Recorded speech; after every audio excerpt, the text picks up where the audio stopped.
नौबत नेपाल में क्यों आई?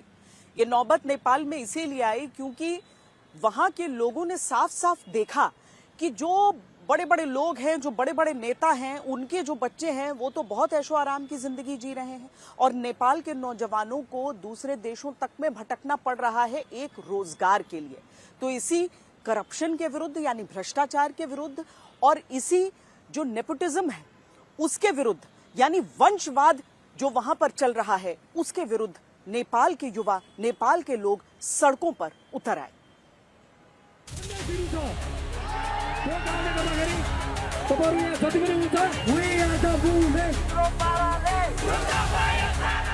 नेपाल में अचानक हिंसा क्यों भड़की, इसे समझने के लिए आपको उसके सोशल मीडिया पर ट्रेंड करने वाले हैशटैग को देखना होगा।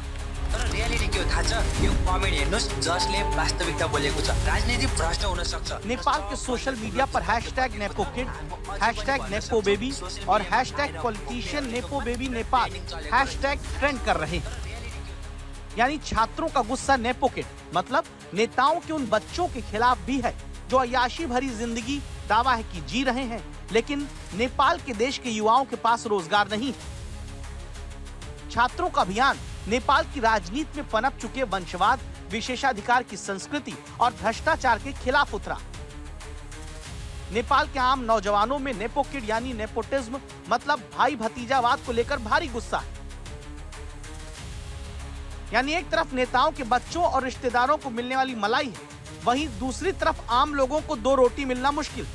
नेपाल के युवाओं ने हाल के दिनों में देखा है कि राजनेताओं के बच्चे विदेशों से महंगी और लग्जरी गाड़ियां खरीद रहे हैं, आलीशान सामान ला रहे हैं, उनका रहन सहन अमीरजादों जैसा है, जबकि आम परिवारों के बच्चे बेरोजगारी या प्रवासी मजदूरी की कठिनाइयों का सामना कर रहे हैं।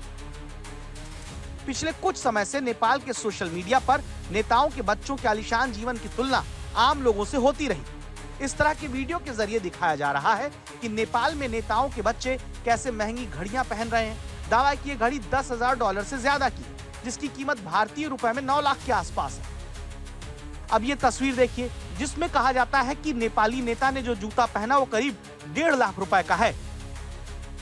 विक्रम त्रिपाठी नाम के इस नेपाली नौजवान ने सोशल मीडिया पर लिखा कि सत्ता जनता की होती है, कुछ विशेषाधिकार प्राप्त नेताओं की नहीं। अब उन नेताओं को सत्ता से बेदखल करने का समय आ गया है जो पिछले 30 सालों से सत्ता और जनता के पैसे का मजा लूट रहे हैं। नेताओं के बच्चे बाहर विदेशों में पढ़ते हैं, विदेशों में पढ़ रहे हैं, हम लोग यहाँ क्या करें? काम है, रोजगार है ये जीडीपी का डाउन है, तब पर भी सरकार को सोचना चाहिए। अभी स्थिति नहीं है, उस हिसाब से उन लोग फेसबुक अभी बंद कर चुका है। उस हिसाब से जीडीपी मजबूत होता तो करता तो कोई फर्क नहीं पड़ता। शर्मा जी ये बताइए, नाराजगी केवल फेसबुक और ये सब ट्विटर बंद करने से है या किस बात को लेकर? नाराजगी तो बहुत कुछ से आपको, ठीक है, हम लोग बोल नहीं सकते, बता नहीं सकते, पर नेता लोग समझ रहे हैं, उन लोग कुछ कर नहीं पाएगा। भ्रष्टाचार बहुत है क्या? बहुत है नेपाल में। परिवारवाद भी है क्या? जाओगे आप कहीं भी जाओ, बिना कमीशन के काम नहीं होगा। इस विरोध के चलते ही युवा सोशल मीडिया एक्टिविस्ट, इन्फ्लुएंसर और कुछ विपक्षी नेताओं ने 7 सितंबर को हैशटैग नो मोर करप्शन और हैशटैग वेकअप चैलेंज के जरिए 8 सितंबर को संसद के पास बानेश्वर में विरोध प्रदर्शन का ऐलान किया। असर इतना हुआ कि 8 सितंबर को बड़ी तादाद में लोग संसद के पास इकट्ठा हुए और नेपाल में विरोध की आग भड़क उठी। आप देख सकते हैं ये भंसार कार्यालय है जिसको जो है यहाँ के युवा आग के हवाले कर दिए हैं और उसमें आग लगा दिए हैं। यहीं से जो है जो भारतीय पर्यटक होते थे या फिर किसी भी देश के पर्यटक होते थे जो अपनी गाड़ियों से नेपाल में घूमने जाते थे, वो यहाँ से बाकायदा जो है अपना रजिस्ट्रेशन करवाते थे, उसके बाद जो है उन्हें नेपाल में जाने की अनुमति दी जाती थी। लेकिन अब जो है इसे भी आग के हवाले कर दिया गया है।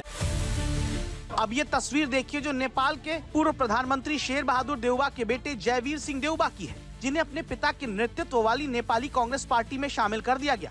नेपाल के नौजवानों को 26 साल के जयवीर की राजनीति में इस तरह से एंट्री खलती है, वो भी ऐसे वक्त में जब आम नेपाली पैसों की तंगी के चलते यूक्रेन युद्ध में अपनी जान दांव पर लगा रहे हैं। जब ये तस्वीर यूक्रेन युद्ध से नेपाल पहुंची तो वहां पर नेपो किट को लेकर गुस्सा और बढ़ा, क्योंकि लोगों को लगा कि सरकार की नाकामी की वजह से ऐसा हो रहा है जहां आम लोगों की कोई अहमियत नहीं है। इस तरह नेपाल में जो आग लगी उसकी तैयारी बहुत पहले से हो रही थी। जनता का गुस्सा नेताओं की हर अय्याशी से धीरे धीरे इकट्ठा होता रहा, जो सोमवार को ज्वालामुखी की तरह फट पड़ा।